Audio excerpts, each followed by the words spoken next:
ॐ नमः शिवाय। शिवजी सदा सहाय। ॐ नमः शिवाय। गुरुजी सदा सहाय। जय गुरुजी। दिव्य आभा। गुरुजी ने मेरा जीवन संजोया। मेरे जीवन में इस संसार का कोई अर्थ नहीं रह गया था। सब कुछ अस्पष्ट था। जीवन अति निराशाजनक और असंतुलित हो गया था। मैं अपने आत्मविश्वास के साथ साथ रुचि और उत्साह खो चुकी थी। संशय में थी कि पुनः पहले जैसे कैसे जी पाऊंगी। जीवन के अमूल्य वर्ष ऐसे ही व्यतीत हो रहे थे। मैं एक अति कटु अनुभव से गुजरी थी। एक भयंकर कार दुर्घटना ने मुझे असहाय कर दिया था। 2 मास अर्धचेतनावस्था में रहकर अनेक स्टेरॉयड और अनेक औषधियाँ खाते हुए, अनगिनत परीक्षण, रोज सुइयों और ग्लूकोज की बोतलों के साथ, संशय में ये मेरा जीवन था। दुर्घटना में मेरी गर्दन की धमनियाँ फट गई थी, रक्त की कमी थी, मैं क्षीण थी और मुझे पक्षाघात हो गया था। 14 वर्ष पूर्व ऐसे रोगी को समुचित उपचार मिलने में भी समस्या थी। 1 वर्ष से मैं अपने विद्यालय नहीं गई थी। मेरी सहेलियां मेरी दुर्दशा देखकर रो पड़ती थी और मैं स्वयं शीशे में भय के कारण अपना क्षतिग्रस्त चेहरा नहीं देख सकती थी। जीवन के ऐसे कठोर समय से गुजरते हुए अचानक ही ईश्वर स्वरूप गुरुजी ने मेरे जीवन में प्रवेश कर उद्धार किया। उनकी कृपा प्राप्त कर मैं आनंद लोक में प्रवेश कर गई। मेरे समक्ष खड़े होकर खुली बाहों में उन्होंने मुझे संरक्षण दिया, मानो मुझे विपदाओं से बचा रहे हों। उस समय से अब तक वह मुझे सुमार्ग पर अग्रसर करते रहे हैं। गुरुजी ने पुनः मुझे संसार का आभास करवाया है और थोड़े ही समय में मुझे स्वस्थ कर दिया। अपने परिवार में मेरी माँ और मैं गुरुजी से सबसे पहले मिले। उस एक दर्शन ने हमारा जीवन बदल दिया। जालंधर में गुरुजी के मंदिर में वह एक कदम स्वर्ग में प्रवेश करने के समान था। हमारे पहले दर्शन में गुरुजी ने आभास करा दिया कि वह स्वयं परमात्मा है। गुरुजी ने हमारे जीवन के भूत वर्तमान के सब पृष्ठ खोलकर हमारे सामने रख दिए, जिनका बोध केवल स्वयं को होता है। हमें आभास हुआ कि वह इस पृथ्वी पर हम सबको आशीर्वाद देने आए हैं। प्रभु के सम्मुख हम हतप्रभ थे। जैसे जैसे दिन व्यतीत होते गए, गुरुजी हम पर दया करते रहे। उनके आदेश पर मैंने अपनी औषधियों का पिटारा छिपा दिया, चिकित्सकों के पास जाना बंद कर दिया, कोई शल्य क्रिया नहीं करवाई और हाँ, मैं पहले जैसे ही शारीरिक और मानसिक रूप से स्वस्थ हो गई। चिकित्सकों ने स्वस्थ होने के लिए 4-5 वर्ष का समय बताया था, किंतु गुरुजी की कृपा से यह 2 मास में संपन्न हो गया। गुरुजी से मिलने के 2 मास के अंतराल में ही मेरे बालों का झंडा बंद हो गया और पुनः सामान्य हो गए। मेरी क्षीणता और पक्षाघात लुप्त हो गए। श्रवण शक्ति और दृष्टि भी सामान्य हो गई और मेरा हीमोग्लोबिन 6 से बढ़कर 12 हो गया। चिकित्सकों के परामर्श के विरुद्ध मैंने फिर से खेलना आरंभ कर दिया और परीक्षाओं में अति उच्च अंकों से उत्तीर्ण हुई। इसे क्या कह सकते हैं? केवल दिव्य हस्तक्षेप। और मैंने गुरुजी को पूर्ण समर्पण कर दिया। मेरे जीवन की योजना। जीवन की इस कठिन अवस्था से निकलकर मैंने अगले चरण में प्रवेश किया। गुरुजी के मन में मेरा अध्ययन और व्यवसाय थे। दुर्घटना की वेदना और त्रासदी से निकलकर मैं भी अपने जीवन का मार्ग प्रशस्त करना चाहती थी। मैं ऐसा व्यवसाय करना चाहती थी जिसमें मैं लोगों के दुख दर्द कम कर सकूं और उनकी अनुभूति का अनुभव कर सकूं। गुरुजी जैसा अपने अनुयायियों के लिए करते हैं, वैसी ही रूपरेखा मेरे लिए बनाई हुई थी। गुरुजी के आशीर्वाद और दिशा दर्शन से मुझे बिना औपचारिक अध्ययन किए बैंगलोर के एक महाविद्यालय में भौतिक चिकित्सा के पाठ्यक्रम में प्रवेश मिल गया। मैंने अपनी पढ़ाई सरलता से पूरी करी और उसे समाप्त कर अपने परीक्षण के लिए दिल्ली के सर गंगाराम चिकित्सालय में कार्यरत हुई। मेरे वरिष्ठ सलाहकार देश के सबसे अच्छे नेत्र विशेषज्ञ थे, जो अखिल भारतीय आयुर्विज्ञान संस्थान के निर्देशक भी रह चुके थे। मेरे ऐसे सुनियोजित व्यावसायिक पद पर गुरुजी ने सदा मेरा ध्यान रखा था। इससे पहले कि मैं कोई योजना बना पाती, गुरुजी ने मुझे भौतिक चिकित्सा में स्नातकोत्तर पाठ्यक्रम करने को कहा। मैंने यह पाठ्यक्रम क्रीड़ा और अस्थि रोग में किया। गुरुजी के स्नातकोत्तर पाठ्यक्रम करने के आदेश के पश्चात प्रवेश के लिए आवेदन देने के लिए केवल 3 दिन शेष थे। मैंने उनके दिशा निर्देशों का पालन किया और सही कार्यवाही करती रही। इस समय मेरे माता पिता मेरे साथ नहीं थे और मैं घर पर अकेली थी। मेरे नितंब पर एक फोड़ा हो गया जिसने सूझकर मुझे शैया पर लेटने को बाध्य कर दिया। अकेले और अत्यंत पीड़ा सहते हुए मैं कुछ करने में असमर्थ थी। मुझे विश्वास था कि गुरुजी मेरे साथ हैं। गुरुजी की संगत के सदस्य उन दिनों घर आते रहे। मैं गुरुजी के सत्संग करती थी और घाव भरता गया। चिकित्सक यह देखकर आश्चर्यचकित थे। उन्होंने उसे फोड़ने का परामर्श दिया था, किंतु जिस भांति वह सूख रहा था उसके कारण से वे अनभिज्ञ थे। जीवन साथी की खोज, ये एक ऐसा विषय था जिसके बारे में सोचने से भी मैं कतराती थी। मुझे इतना कुछ करना शेष था, अपने आप को सिद्ध करना था, किंतु मेरे प्रभु गुरुजी ने मेरी भलाई के लिए मेरे जाने बिना ही मेरे जीवन के बारे में सोचा हुआ था। तो 23 वर्ष की आयु में उन्होंने मुझे विवाह करने के लिए 1 माह का समय दिया। यह अवधि मेरे लिए विवाह के बारे में ना सोचने के कारण स्तब्ध करने वाली और अत्यंत कठिन थी। तथापि गुरुजी के दया से सब कार्य सहजता से होते गए जैसे स्वयं ही हो रहे हो। मेरे परिवार के सदस्यों ने वर के लिए, जिसे मैं जानती थी, हाँ कर दी। गुरुजी ने उसे हमारे पास मेरे विवाह से मात्र 20 दिन पहले भेजा था। इस छोटे से समय में विवाह की सब तैयारियां, जो सामान्यतया 2-3 महीनों में होती हैं, हो गई।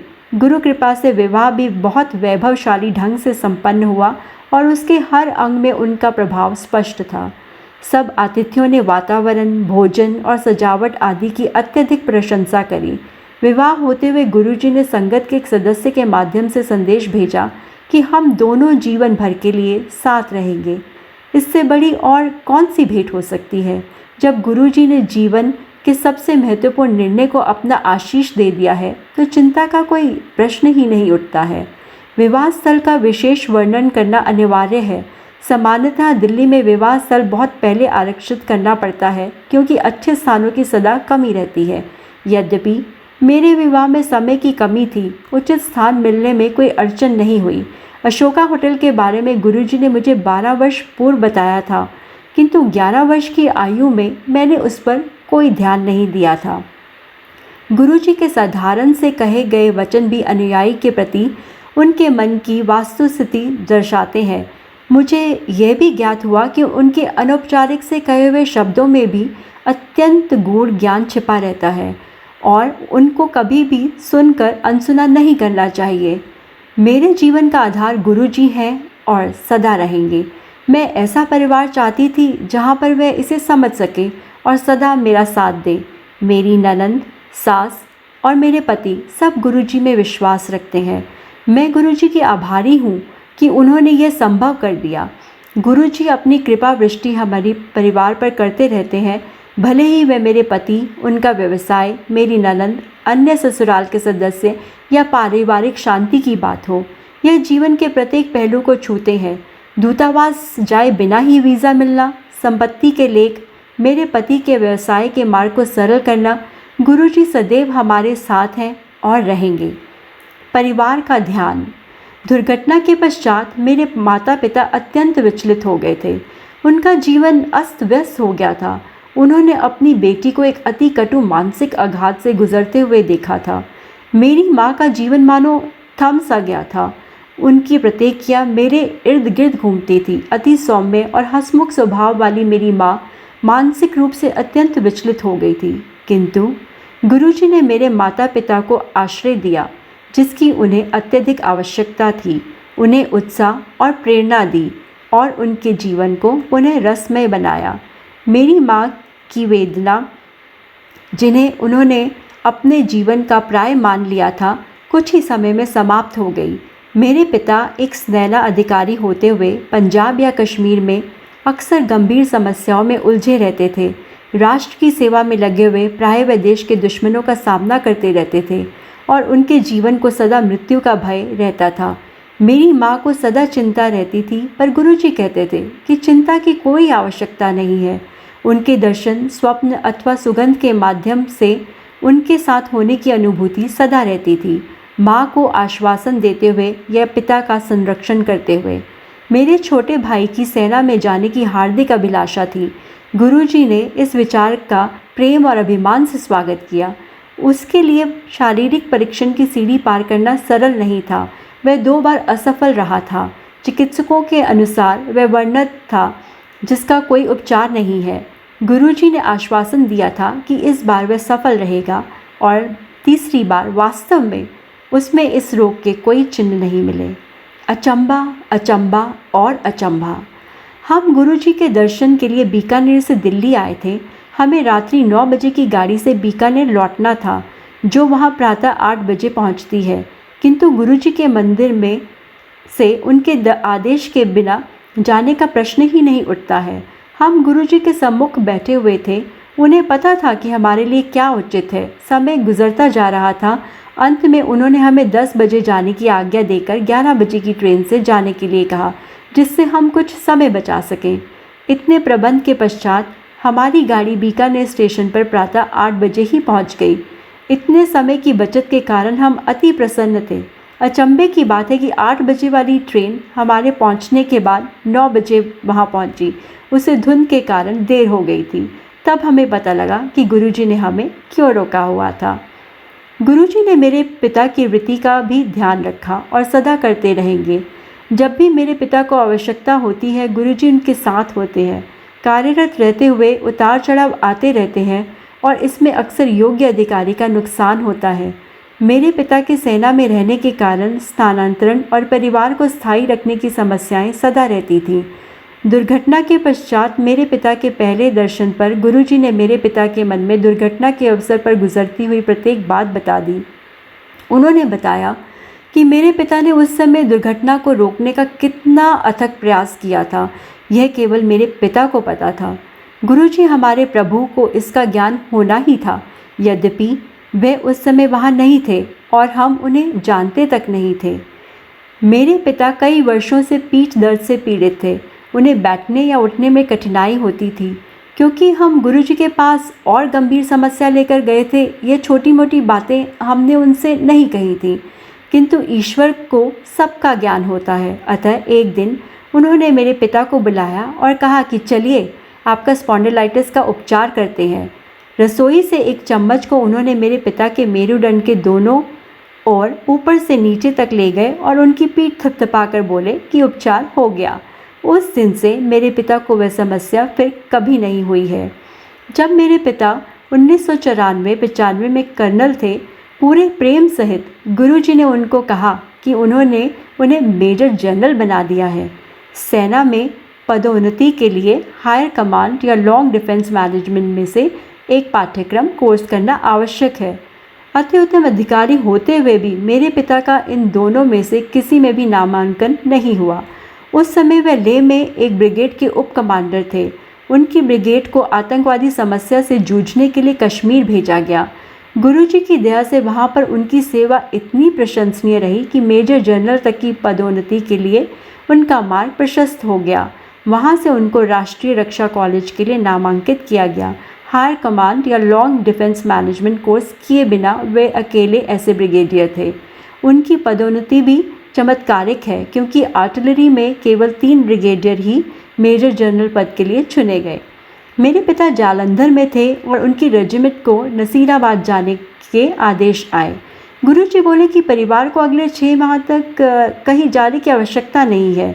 मनुष्य होने के कारण हमने उनकी अवहेलना की और वहां जाकर स्कूलों में प्रवेश ले लिया। पता लगा कि उन विद्यालयों का वातावरण अत्यंत निराशाजनक था। हमें बिना कुछ प्राप्त किए खाली हाथ ही वापस आना पड़ा। उसके तुरंत बाद पंजाब में अत्यधिक वर्षा हुई, जितनी संभवतः पहले कभी नहीं हुई थी। मेरे पिता की रेजिमेंट को वहाँ पर 6 मास और रुकना पड़ा। इसे क्या कहेंगे? अचंबा ही अचंबा। एक रात हम अपनी नई इंडिका गाड़ी में वापस घर आ रहे थे कि अचानक कार के गियर में समस्या आ गई और वह तीसरे पर अटक गया। हम में से किसी को भी इस कार के बारे में कुछ नहीं पता था, अतः मेरे पिता ने उसी गियर में गाड़ी चलाई। चलते रहने के लिए 40 किलोमीटर की गति रखना अनिवार्य था। गुरुजी का नाम लेकर हम चलते रहे। उस 13 किलोमीटर के मार्ग पर अनेकों लाल बत्तियों के होते हुए भी हमें कोई रुकावट नहीं हुई। अंत में घर के पास गायों का एक झुंड बैठा हुआ था। मेरे पिता को लगा कि अब तो गाड़ी रुक जाएगी। अचानक वह सब गायें उठकर एक किनारे हो गईं और कार निकलने के पश्चात वहीं सड़क पर आकर बैठ गईं, जहां सूर्य सदा प्रकाशमान रहता है। जिस दिन मेरी माँ ने गुरुजी के दर्शन किए, वह उनके लिए सबसे बड़ा दिन रहा है और वह उसे कभी भी नहीं भूल सकती। कार दुर्घटना के पश्चात हमारे हितैषी गुरुजी के पास जाने के लिए कहते थे। मेरी माँ में धार्मिक प्रवृत्ति का अभाव था, अतः वह नहीं जाती थी। एक दिन उनकी एक मित्र जो गुरुजी की भक्त थी, प्रातःकाल उनके पास जा रही थी। मेरी माँ के मन में अनेक विचार उत्पन्न हुए। क्या इसे कुछ और करने को नहीं है? घर के सब काम छोड़कर ये कैसे जा सकती है? इस युग में भी ये बाबा और संतों के चक्कर काट रही है। मेरी माँ की वह मित्र मेरी माँ को बार बार चलने का आग्रह करती रहती थी, अतः माँ ने सोचा आज उनके साथ जाकर यह काम भी निपटा लिया जाए। मेरी माँ उनके साथ दो बातों को मन में बिठाकर गई जो वह बार बार कहती थी। पहली कि आस्था आवश्यक है और दूसरी कि वह सर्वज्ञता है। जब वह गुरुजी के पास पहुंची तो अपने आसन पर बैठे हुए अद्वितीय स्नेह और अपने प्रेम की उस जीवित मूर्ति के दर्शन किए जो नश्वर की श्रेणी में कदापि नहीं थे। कई मास की व्यथा के पश्चात मेरी माँ ने शांति से सांस ली। उनके प्रथम दर्शन के लिए वही दिन निश्चित रहा होगा। उनके सम्मुख वह अपनी सब समस्याओं से मुक्त हो रही थी। उस शुभ दिन के उपरांत बीते दिनों को भूलने का सिलसिला शुरू हो गया। भूत ट्रेन में यात्रा। हम गुरुजी के दर्शन हेतु जालंधर जाते थे और रविवार की रात्रि को चलकर सोमवार को सुबह कार्यालय में पहुंच जाते थे। क्योंकि उन दिनों पंजाब में रात को बसें नहीं चलती थीं, हम रात को 2:30 बजे वाली ट्रेन पकड़ते थे। एक दिन जब हम गुरुजी के दर्शन कर रहे थे, मेरे पिता को प्रातः 8:30 बजे अपने कार्यालय पहुंचना था, परंतु गुरुजी ने हमें अपने पास बिठाए रखा। ट्रेन का समय निकल चुका था। 3 बजे उन्होंने हमें जाने की आज्ञा दी, यह कहकर कि हम ट्रेन जालंधर छावनी स्टेशन से पकड़ें। अगली ट्रेन 4:15 बजे थी, जो मेरे पिता के कार्यालय के पहुंचने के समय के बाद ही पहुंचाती। 3:15 बजे हम छावनी स्टेशन पर पहुंचे और मेरे पिता टहलते हुए पूछताछ कार्यालय पहुंचे, जो उस समय बंद होना चाहिए था, किंतु वह खुला हुआ था। उन्होंने जब 4:15 से पहले अंबाला की ओर जाने वाली किसी और ट्रेन के बारे में जानना चाहा, तो खिड़की पर बैठे हुए लिपिक ने उत्तर दिया कि एक विशेष ट्रेन सिग्नल होने की प्रतीक्षा कर रही है और वह अंबाला जाएगी। मेरे पिता ने हम सबको जल्दी से अंदर बुलाया और उसी समय उस ट्रेन ने भी प्लेटफॉर्म पर प्रवेश किया। हम शीघ्रता से ट्रेन में सवार हुए तो देखा कि डिब्बा बिल्कुल खाली था और संभवतः पूरी ट्रेन भी खाली ही थी। सुरक्षा के लिए हमने डिब्बे को बंद कर दिया। जब ट्रेन चली तो उसमें कुछ भी सामान्य नहीं था।